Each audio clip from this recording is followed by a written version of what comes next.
by yourself and you're so agitated. What? You're so annoyed that you're alone. I get it. I'm Brandon Berry. This is Raising Roots Farm. We're in Hickory, North Carolina.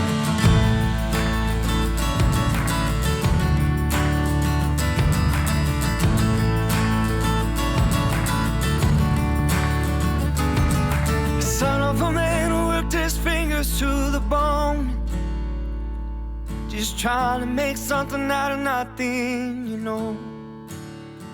He never wanted silver, gold, or the finer things, just a wife and kids, a home, and the American dream. Whoa, how you gonna step in line?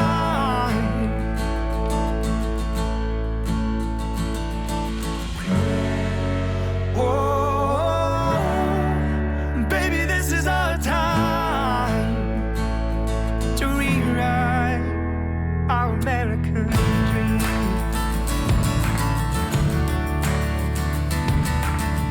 We predominantly are a hog farm, but we raise cows, we have laying hens, and we've got a 9,000 square foot greenhouse where we grow produce for really our own butcher shop as ingredients, pre-made salads, that sort of thing. I wanna see the world from the edge of my seat, through a big windshield or a plane, not a TV screen. Don't you need the road to tell you who you really are? Find out whether or not a man could ever change his stars. Whoa, how you gonna step in line?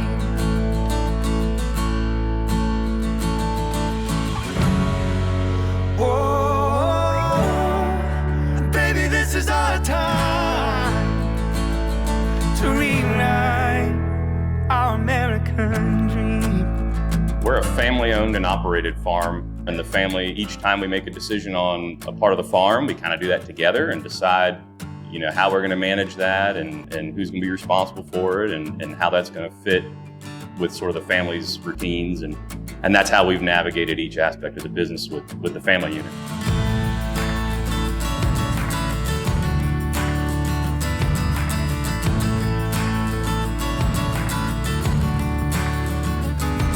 Don't you need the road to tell you who you really are? Find out whether or not a man could ever change his stars.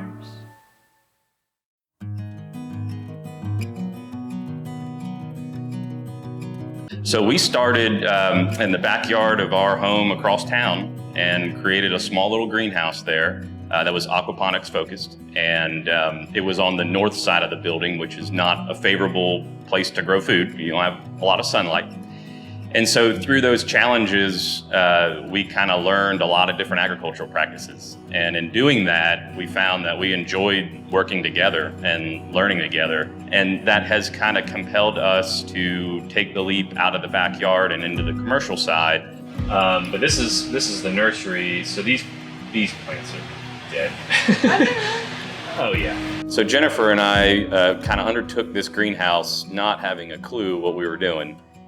We knew that we wanted to grow in some kind of greenhouse structure and kind of strive for year-round production. We didn't know how big of a greenhouse we really wanted, how big of a greenhouse we really needed. This is kind of the main greenhouse. We've built this, just her and I. Never done anything like this in our life. It took us a while to get this. What's a while? Oh. Funny thing is we found a 17,000 foot greenhouse on Craigslist for just an insanely inexpensive deal. What we didn't know is that it was a good deal because it sat in salvage for 20 years, or it's a 20-year-old structure and it sat in salvage for a couple years and just started to rust. The structure was fine, but we ended up going down to South Carolina and cutting every bolt off that thing and hauling it back up here to Hickory. That took us about 3 months just to get the thing down on the ground in a truck and back to the farm. Building it is like building a giant erector set. I mean, it's nothing like anything we've built before. Usually when we build with lumber and something doesn't quite line up, we can manage that with just trimming here and cutting there. But this thing had to be put back together with great precision. Even though I've got engineering in my background, building greenhouses isn't on that list. We worked with a manufacturer to kind of put everything back together, so they created a new SKU for us just for these anchors, because we had to cut all these off at the base of the old structure, and we had to cut every bolt off the thing. So they engineered those for us, and then they would help get us the parts if they had them, and if they didn't have them, they were nice enough to recreate them and resurrect them, which was really cool. So it took us about 2 years just to get the structure where it could even be covered in plastic, and then about another 1.5 years just dealing with building the inside and wiring it up and getting the plastic on. The whole thing, I'd say nights, weekends. I was still working a job at the time. It was kind of a save a little, build a little strategy. But the whole thing went up in about 4 years. And then it took us another year to kind of get the aquaponics system going and get that tuned and built out. And now it's finally in production.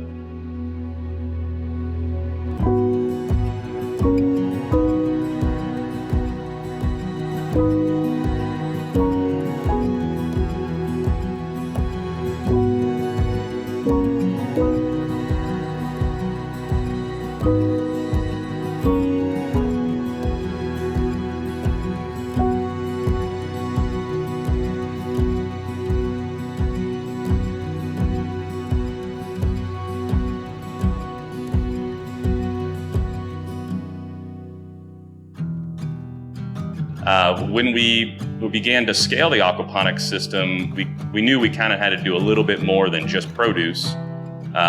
There's a lot of risk in scaling aquaponics systems. We weren't sure, we really wanted to kind of anchor the entire income off just that. So we decided to pick produce and a protein. And we thought about cows and goats and sheep. And we actually considered doing alpaca and harvesting wool, but weren't exactly confident in that market segment. So we kept reading and researching and decided on pigs. And we started with 9 on a very small kind of part of the farm that we could afford to clear, and began working them on the land, and quickly became very passionate about pigs and just hooked on their personality. And of course, their meat product is fantastic. I'm a product of my granddad's son. Hard-working hands in a job well done.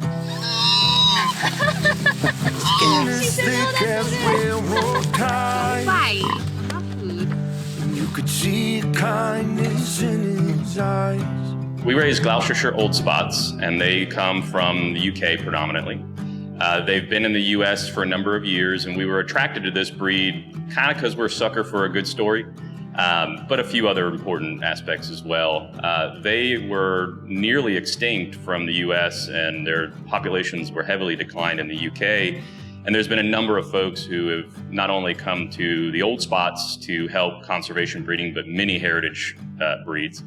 And we discovered the Livestock Conservancy and what they stood for, and began looking around at the various breeds that are available. We chose the old spots because not only do they have a great story, a very compelling story that we feel a call to action to, but they also are very docile, easy on the land. I can trust that my kids can be in there with them and not have to worry too much about them. They're not crazy. They also have some of just really unique flavor profile in their meat product. The old spots were granted what's called a traditional specialty guarantee, which attests that their meat product is distinguishable amongst anything else in their class. And it's a minimum of 30 years that they have to provide that meat product and maintain that consistency in order to get that distinction. We kind of went all over the place to get this herd. We drove to upstate New York for some genetics. We've gone to Florida, Virginia, and even flown them on airplanes from Oregon, which is where we got kind of our latest UK infusion of genetics. We maintain a healthy amount of U.S. and U.K. pigs on the herd or in the herd, and we do so because both genetics are really important. Most of our focus, though, is really on selecting for the best quality of pig. The genetics are important, the numbers around inbreeding is important, but really selecting for a robust pig that has the best body condition that we can find is where we try to focus a lot of our breeding efforts.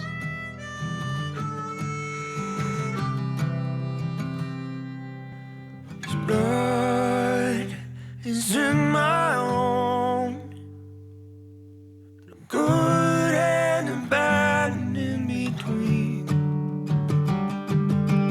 I know I'm not alone, 'cause looking in the mirror it's plain to see my family.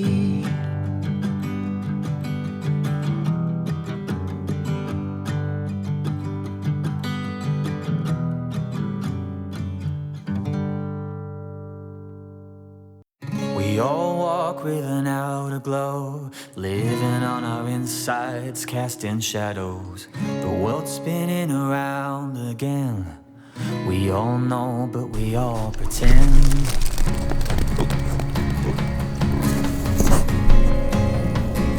Earth spinning round again.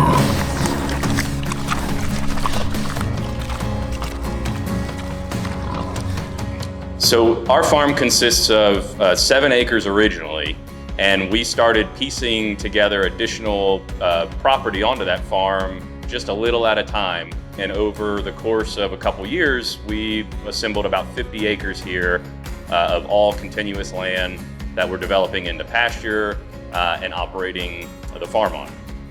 We also lease 30 acres across town, and that 30 acres is dedicated to rotational grazing for our cattle. And sometimes pigs will move through that land. Our original herd started on 7 acres, and we've started to kind of move that operation forward by developing an additional wooded paddock and also some grazing land that's come available. So land management's been a big learning curve for us. It's the kind of thing where we absolutely love the regenerative agriculture practices. For pigs, it's really hard. We've found it very challenging. Pigs love to root, and we love to let them be pigs, so we don't ring them. We don't prevent them from doing what they love to do. We try to work with them.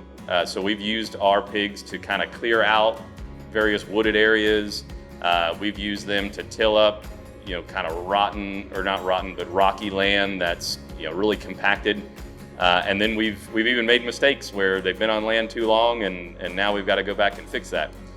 What we really like about the regenerative agriculture world, though, is that we're not spraying chemicals, and there's benefits to not doing that, but all of our investments we make in the land return. So even when we don't have enough rain or the pigs stay too long in one spot, we find those pastures bounce back a lot quicker. What we've learned is, even though this still isn't perfection, and things happen, COVID, before that we had this big drought, and we had to park everybody where they were because nothing was growing. It was just gross and crunchy. But what's nice is that even if you have a setback and the land gets kind of taken, overkilled like this, you're not really, because you're not relying on all these chemicals and your biology is still active in that soil, it bounces back, and every setback is still at least some progress forward. It's not like a total wash like we experienced with the chemical approach. Yeah. Sort of interesting.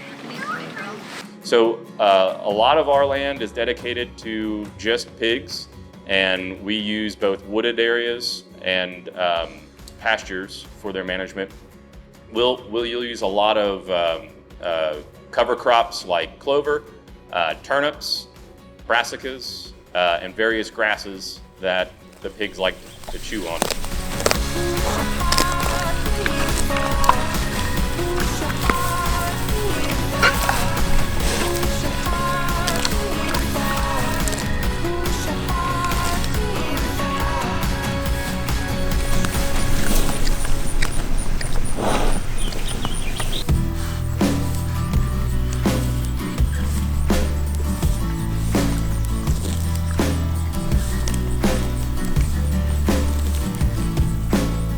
the interesting thing about pasture on pigs is you kind of have to ask yourself, well, why? Because the pigs aren't really benefiting from the grass that they eat like a cow does. They can't convert grass into a complete protein like a cow. And this is a question we get from community a lot. Well, why are they out here if you don't need it? All the lights are dimming thin, the secret's almost out, the fires are fizzling, the jury's out and the fall is coming. The answer is that they're going to get more micronutrients from the things that they eat than any feed you can give them. And furthermore, the better we take care of our soil, the more performant that land's going to be for any other kind of livestock that I want to bring in there. The biodiversity that we see in our healthy pastures is real encouraging. We see a lot of insect life, and that's constantly giving back to our program by accelerating the breakdown of the pig waste that's out in the fields, by providing pollinators that we benefit from in our gardens. And also, we can tell the difference in our grass-fed animals just in that taste profile, how healthy they are. We aren't running around with needles and administering antibiotics, and the health of our herd is very strong, and a lot of that's because of their complete nutrition they're getting from the land. So traditional feeds for pigs is typically a corn and soy ration. And the reason for that is that their body is very similar to ours in terms of how we process food. And so they need a complete protein delivered to them, unlike a lot of ruminants that can just survive entirely on grass. So that corn and soy ration, though, kind of makes us dependent upon a larger part of the agriculture world that we really don't want to be dependent upon. Nothing wrong with growing corn and soybeans, but would just rather have something else to feed to our animals. Not only do we believe that our alternative feeds are making them a healthier animal, but it's also very beneficial to us from a financial perspective. The reliance on corn and soy is very expensive, even though it's very efficient feed for pigs and livestock. So our alternative feed program has been a big experiment. We spent a lot of time and energy focusing on things like fodder and mealworm production in order to kind of replace that corn and soy diet. So we hatch them. Oh, look at you just came out. Oh, nice, we've got to be sifted again. It's so crazy. And they all start wiggling. This is my kids' favorite thing. So we just put the vegetables in for water, and there's bran in there for their food. But yeah, so we're trying to grow enough of them to provide the meal source, the protein source. Oh, here's my good one. These guys will lay eggs, hatch new little worms, and they'll eat these guys once they get ground up. My kids, this is one of their favorite projects, though. Requires some work, and they don't love that part. I just find them fascinating. I don't like bugs either, but I just like these guys. I don't know what it is. But they're so fun. I love them. There's probably a gazillion in here. Oh, yeah! Oh, no, you fell over. It's stuck on the back. You're another newborn. You look it anyway. Oh, it's so creepy. That sound is. Let me put some more into this one. This is one of the transition bins because you get all the casings of the old, when they were worms and they shed them, then they become a larva, which is what I'm looking for. My boys were in. Oh, there's one. Oh, the white one means he just turned as well. The other one that shed it. It's larva state. Where is the larva? I don't see anything in here. Usually they're just these little white, still things. I don't see any. As it turns out, mealworms are about the same nutritional composition as a soybean, and we can grow thousands of them in a small space. It also takes thousands of them to feed a pig, and so it's not exactly a silver bullet, and it may not turn out to be cheaper, but we believe it's still worth investigating these alternative feeds for a more sustainable agriculture practice that's a bit better for the pig than the traditional ration. We've engaged with North Carolina State University, NC State, and there's a researcher there that specializes in alternative feeds, and she's been a big supporter of this program, and we're partnering up to work on either mealworm production or fodder or whatever, wherever we might take this program, so that we can achieve our goal of getting off of that corn and soy ration. We also recycle hundreds of pounds of food waste from the local grocery store.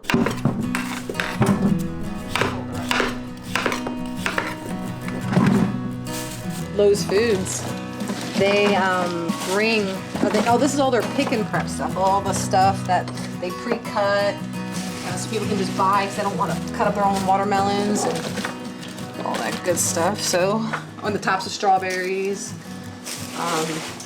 and when they take off like the brown leaves of their lettuce for display, they'll those leaves will go in a bag.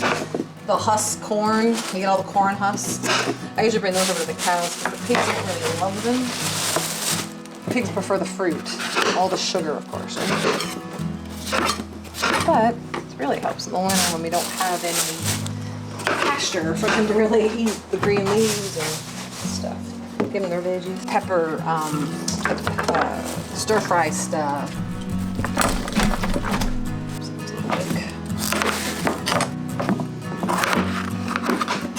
Brandon just went in one day and said, "Hey, do you have like any vegetables, stuff that you just throw away?" And they're like, "Yeah." He goes, "Do you mind if we come and just pick it up every day?" And they're like, "Sure." They didn't really hesitate, and for them it works because their garbage goes by weight, and this is I pick up a couple 100 pounds a day of this stuff. Summer it's even more because you get all the watermelon rinds. So they're not filling up their dumpsters as fast either. This is why we have to sort it. They can't have that. The pit to the peach. They peeled the peaches, but then I guess they saw that they were rotten. So I always pull out the pits to the peach. Here, go. Here, go.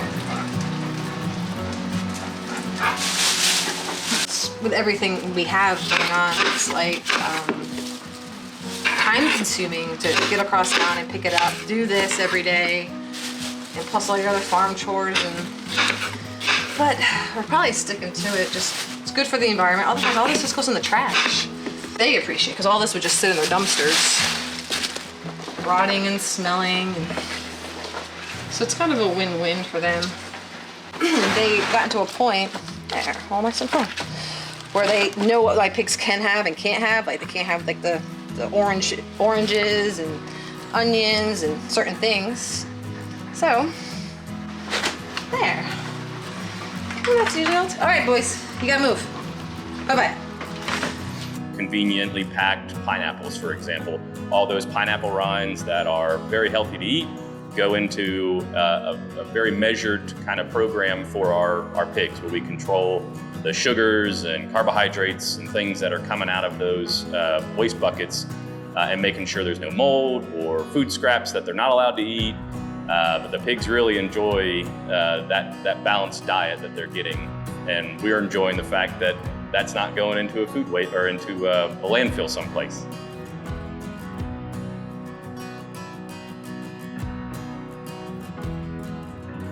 The thing that gets us real excited is growing that animal up and bringing it to market and creating a great eating experience for our customers. But we also raise these livestock for conservation purposes and sell them to other farmers. We engage in conservation breeding. Sunny day, take me down to Culver Lake, take me back to yesterday, 'cause that's where I belong. On a rainy day, take me to that old cafe, we'll watch the teardrops drip away with everything we've known. So we're a community-focused farm, and there's a couple things about us that kind of differentiate us from a traditional farm. Some of the other things that we do are more value add. We focus on chickens for the purpose of really teaching our homeschool children, but bringing those eggs to market is value add that our customers enjoy, and that's also true of our greenhouse. Funny enough, we started this farm as a commercial aquaponics kind of concept, but that sort of changed into really an obsession over pigs, and we're really passionate about the animals that we raise. But our greenhouse is productive this year, and we're growing for our local markets, and we're excited about that. But by and large, we're a community-focused farm. That was a big reason why we got into this. And so that journey has kind of taken us to opening up an on-farm butcher shop, creating partnerships with local farmers where we purchase their cows and process them and really support that local beef market. Same with rabbits and lamb and the various talented farmers that raise those animals. And then by kind of taking charge of our process and opening this butcher shop, we're able to kind of create an environment where the community can engage with not just our farm, but all these other locally raised products.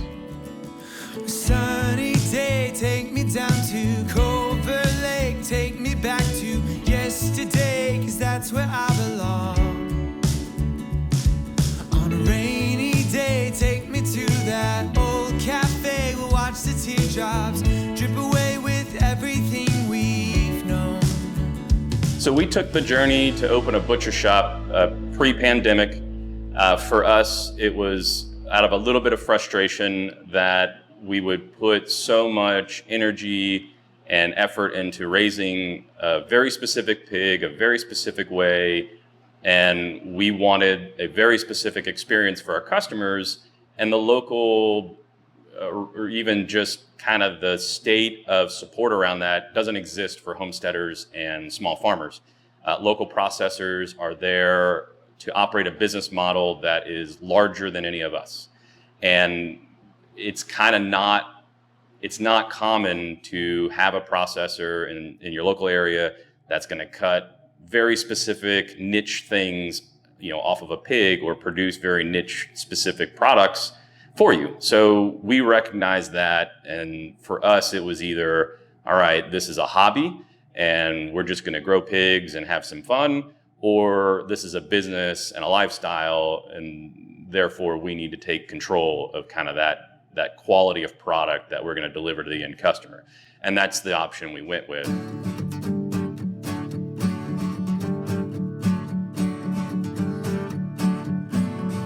You're standing in the retail space. Yeah. We'll have our beer license. I'm just programming these, which was a mess over here. Yeah, no, you're fine. But we'll have our beer license and our bar, and our checkout counter over here. And then meat display case, point of sale, coffee bar, and then all the merchandise. This is the cut room here. We can walk in the back, but we built this observation window so they can not only see where their food comes from, but how it's handled. Yes. There'll be a bar that's here as well, so they can get a beer and sip on it while we cut the meat up.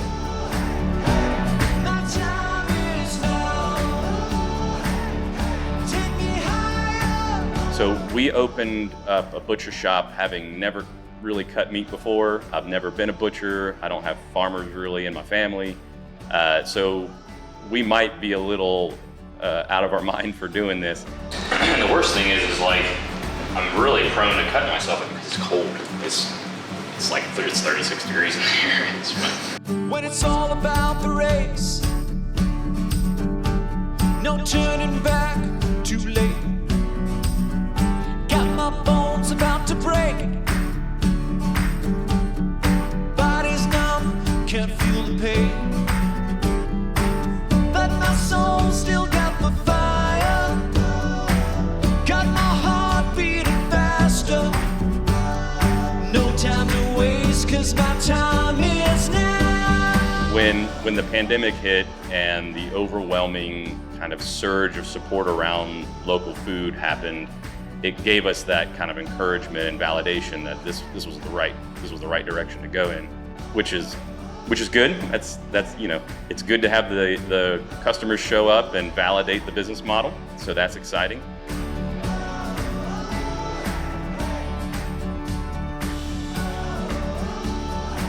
We became much better farmers when we started actually cutting the animal and breaking it down into retail cuts. Once you can see inside the pig, you kind of know if your assumptions were right from the outside looking in. What we've done with the butcher shop is really kind of taken our product to the next level in a way that I don't see us ever doing with local processors. We hand make all of our sausage. We do all of our own custom ingredient mixes, and we don't have any chemical inputs in our spices or any of the ingredients we use in our products.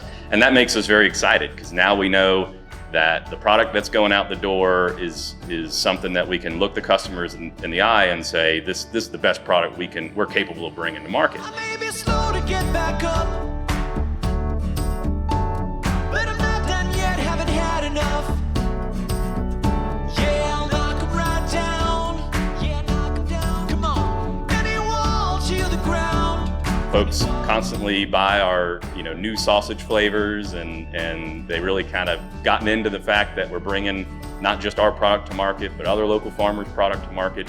So the butcher shop has become really a centerpiece for the community, and the word of mouth and grassroots kind of growth that we've experienced has been just so inspiring. We're very excited about the product that we're bringing to market, and what it's done for us in terms of our knowledge base around farming has been very exciting. We can look at the end product of our labor and be just very proud of that and excited about that, and encouraged to get back out there in the field and keep it going. My time is now. My time is now.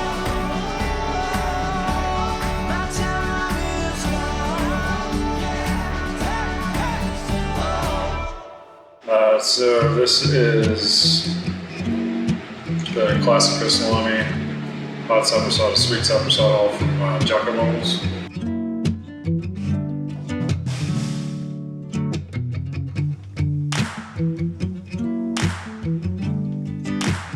This is going to be one of our offerings here. Is you want to come in and just buy a charcuterie board, get a beer, learn about the farm. But yeah, so taste testing, and went to school this afternoon to learn how to do all this. Well, there's a lot of talented producers in North Carolina, and so when we put together our charcuterie board, we knew we wanted to source as many of those ingredients from North Carolina producers. And so our salamis come from Elon, North Carolina, and San Giuseppe does a great job with those salamis. We source crackers from Baker here in North Carolina. Our jams are from North Carolina. Let's see, we've got art here from folks in the community. All of our beef comes from local producers. I think the amount of things that we import are got to be less than 5% compared to all the other products that we carry. We even have products that our nonprofit partner creates as a fundraiser, and we support those products and push those to our charcuterie boards. And we formed a partnership with Honey Tree Farms, which is a market garden, very talented market garden farm here in Conover, North Carolina, not far at all. And the three of us are working in partnership here on this land to grow a community-focused garden that helps support veterans and engage folks to come out and really volunteer and be involved in growing that food for the community. You don't have to sing with me, but the truth is written like a sign. I am never heard a no, cause my heart just can't be out of time. Bless the spirit with the gift to help you when it is to heal. You're the music holding me close to everything that I hold dear. There ain't no one keeping inside. There ain't nothing on the line.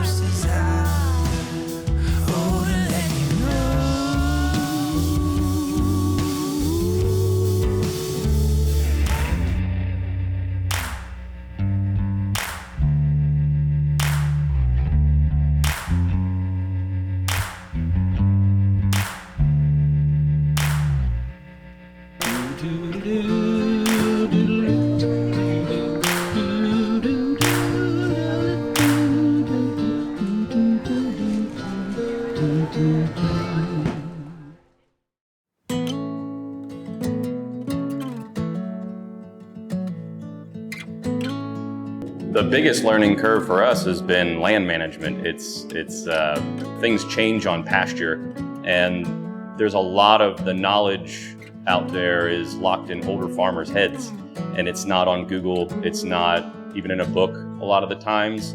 A lot of the publications out there are all focused around raising them in CAFOs or confinement on concrete pads. A lot of the research about nutrition is all based on research in the sort of big agriculture space. And so the resource that I point people most frequently to is their local farmers. That's where I learned, and I'm still learning. I'm a baby in this business. 5 years, 6 years is not a long time to farm. It certainly feels like it is from my body's perspective. But, there's folks out there that I work with that have been doing this 20, 30 years, and it's, they're third generation. And those are the folks that we all have to kind of snuggle up close to and learn from. One of my mentors in the pig space is in upstate New York. She doesn't email, she doesn't text. We communicate over fax machines and phone calls, and I've learned a tremendous amount from her. The Livestock Conservancy is a great resource for folks. Registrars are another source that we've pulled from to learn from kind of the masters in the space, so to speak, who are managing large herds and thinking about genetics at the national level. Those are all folks that I take notes and listen very attentive to, because they have all the knowledge. It's not, unfortunately, something you can watch on YouTube and become sort of a master at. We are actually talking about rolling out a whole education platform online to help with that. One that also is kind of community focused and helps other farmers participate in that. And we've got plans to add on classes and workshops and those sorts of things to engage folks in kind of the aspect of both farming and preparing their food. We've learned how difficult it is not only to manage the land and soil, but to manage multiple business models on that at the same time. And so for us, it's been a fun journey kind of learning both, not just the agriculture side and the management of that, but sort of the business model side and the management of that, and both are hard for sure. And it's kind of one of those things where we listen to sort of ourselves and where our kind of passions are going, but also our customers and community and what their expectations are of us, and that's been very interesting. And our customers are not just people buying the meat, but farmers too. And they care about the practices that, obviously we engage in because their animals get their start here and they take them from us and raise them their way. And so kind of the intersection of all those business models has been, eye-opening in terms of how just incredibly vast the agricultural world is, what goes into growing food for people, but also kind of just from a business perspective, how to navigate all this in a way that's profitable and sustainable from a business perspective and a personal health perspective. The family, they make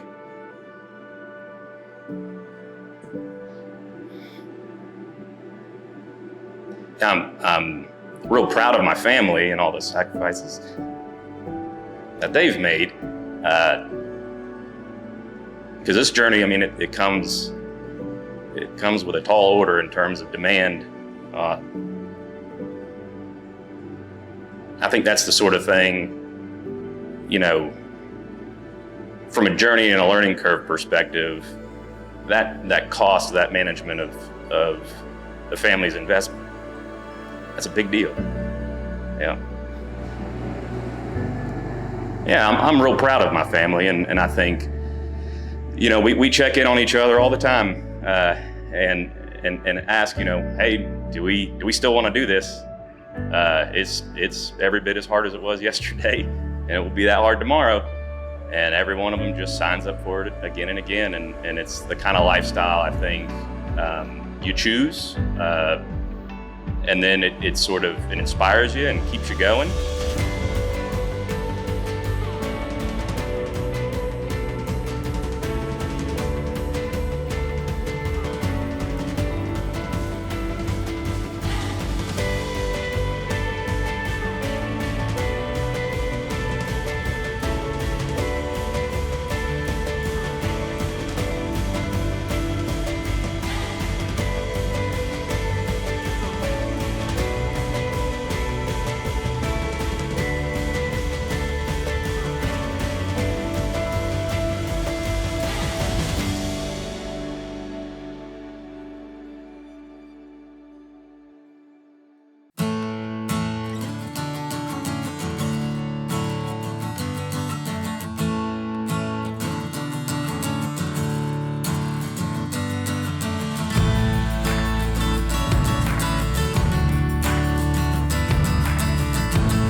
just trying to make something out of nothing, you know. You never wanted silver, gold, or the finer things. Just a wife and kids, a home, and the American dream. Whoa, how you gonna step in line?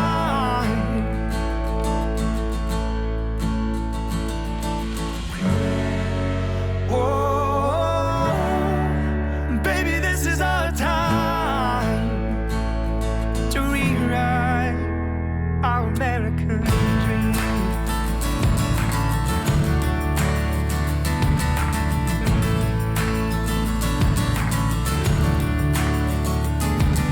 I wanna see the world from the edge of my seat. A big windshield or a plane, not a TV screen. Don't you need the road to tell you you really are? Find out whether or not a man could ever change his stars. Whoa.